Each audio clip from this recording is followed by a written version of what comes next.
As far as the trial itself, it was very unfair. We weren't allowed to use our election expert under any circumstances. You saw what happened to some of the witnesses that were on our side. They were literally crucified by this man who looks like an angel, but he's really a devil. He looks so nice and soft. People say, oh, he seems like such a nice man. No, unless you saw him in action. And you saw that with a certain witness that went through hell. Donald Trump appeared visibly distressed. He looked unwell and was practically falling apart before our eyes, as some contributors from Midas Touch Network noted, though perhaps not quickly enough. He was also incoherently speaking during the press conference he held after his conviction on Thursday for 34 separate felony counts. During the Friday press conference, he feebly tried to justify why he didn't testify. He also violated the gag order by attacking witnesses.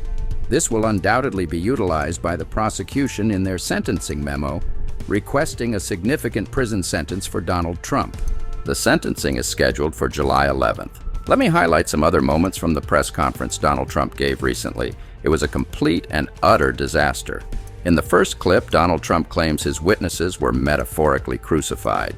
In reality, he only called one witness, Robert Costello, the MAGA lawyer, who almost literally collapsed on the stand, proving to be a terrible witness. Then Donald Trump discusses his desire to testify but explains why he didn't. He argues that if he had testified and made an innocent mistake, like saying the sun was out when it wasn't, he could be accused of perjury. Just listen to him complain and note how weak he appears. I would have testified. I wanted to testify.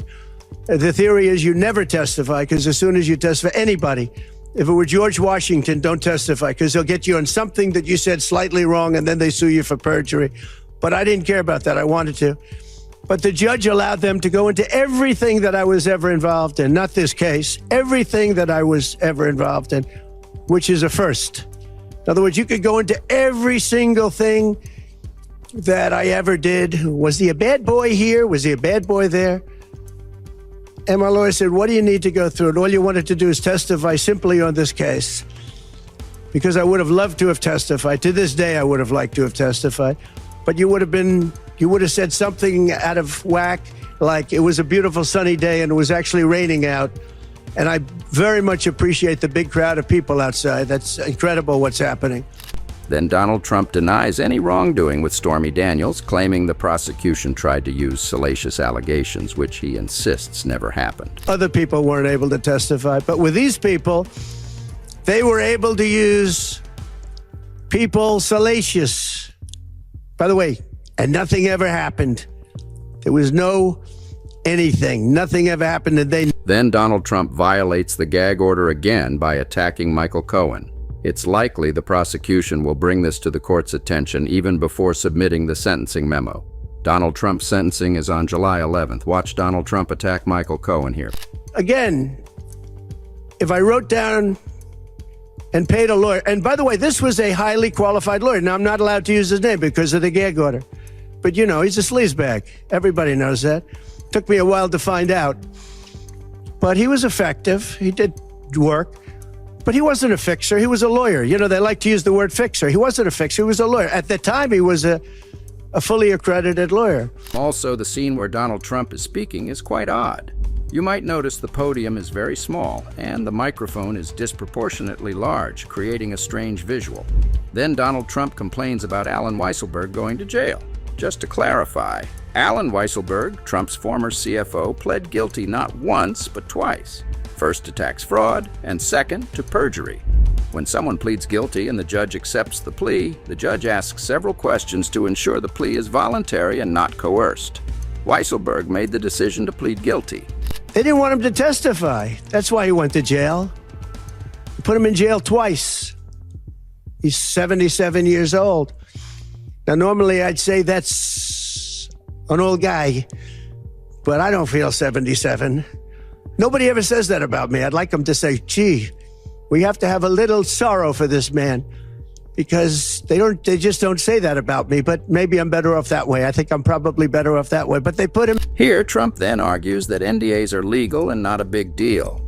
The prosecution called it a slush fund or hush money, but it's just a normal NDA where you pay someone over $100,000 to stay quiet and then you falsify business records. But that's all this is. But the three things that he pled on, having to do with the election and having to do essentially a little bit with me, they weren't crimes. They weren't crimes. Nor is paying money under an NDA. So we have an NDA, non-disclosure agreement. It's a big deal, a non-disclosure agreement. Totally honorable, totally good, totally accepted. Everybody has them. Every company has non-disclosure agreements. But the press called it slush fund and all sorts of other things. Hush money, hush money. It's not hush money. It's called a non-disclosure agreement. And most of the people in this room have a non-disclosure agreement with their company. It's a disgrace. So it's not hush money. It's a non-disclosure agreement, totally legal, totally common. Everyone has it. Then Donald Trump randomly starts talking about how schools are filled with people speaking all sorts of different languages. He seems to think it's a problem worth mentioning in this context. Where people are allowed to pour in from countries unknown, from places unknown, from languages that we haven't even heard of. We have people sitting in schools with languages where very few people have ever even heard of these languages. It's not like Spanish or French or Russian. Languages unknown. Then Trump talks about people in tents. You have China with just in the last few months, 29,000 people came in, and I looked at them on a line, and they look like perfect soldiers. They're almost all male. From 19 to 25, it looks like a recruiting exercise. They have beautiful tents. They have propane stoves. They have cell phones, the best you can buy. I said, what's going on? It looks like they're building an army right in our country. Even commentators on CNN, aside from Karen Friedman Agnifalo from Legal AF and the Midas Touch Network, admitted that Trump was rambling and appeared exhausted. He seems older and more unwell.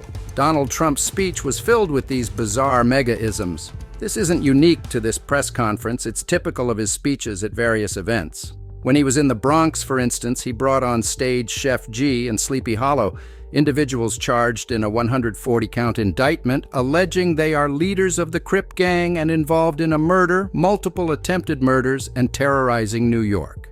These are the kinds of people Trump associates with on stage, but this detail often gets overlooked in media coverage.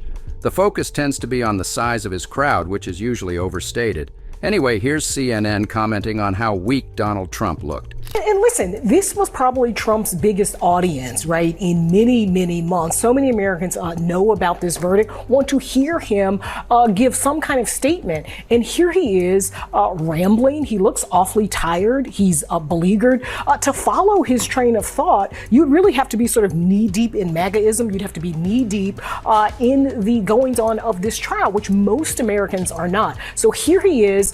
I think there was an opportunity here. You know, you always sort of have to go into a Trump statement with sort of low expectations. I think he met those low expectations and surpassed them with this very rambling, tangential speech, completely self-involved. It did have shades of, I think, 2015 when he talked about, you know, immigrants coming over and you know, from different regions, from Africa and Asia. So there were flashes of that, but this was a real, I think, blown opportunity for him and a real reminder of how much he's aged and how much he's sort of, I think, off his game. He doesn't really seem very strong in this. He seems very tired and beleaguered. Olivia Nuzzi reported that Trump entered the atrium of Trump Tower during this press conference, walking right past the famous gilded escalator from which he launched his 2016 campaign. He read from printed remarks, but frequently strayed from the script to address the cameras directly.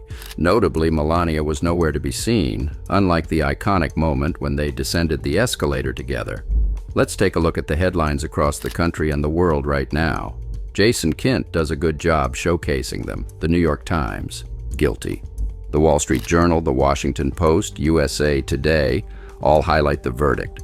Newspapers across the nation, including the Chicago Tribune, Los Angeles Times, Palm Beach Post, South Florida Sun-Sentinel, Miami Herald, the Daily Sun, Mercury News, and San Francisco Chronicle, all have guilty on the front page. In swing states like Pennsylvania, the Pittsburgh Post-Gazette and the Philadelphia Inquirer headline, "Guilty, guilty, guilty." The Arizona Republic, Atlanta Journal-Constitution, Las Vegas Sun, Milwaukee Journal-Sentinel, Omaha World-Herald, Portland Press-Herald, Minnesota Pioneer Press, and Star Tribune all display similar headlines. The front pages of newspapers across the country are unanimous in their verdict: guilty, guilty, guilty.